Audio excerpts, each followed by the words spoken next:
जय श्री राम। ओम हनुमते नमः। देखते हैं आज हनुमान जी आपको क्या आशीर्वाद दे रहे हैं।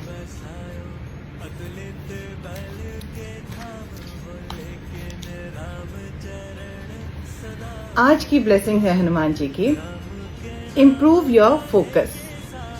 हनुमान जी कहते हैं the power of focus mind can achieve incredible things.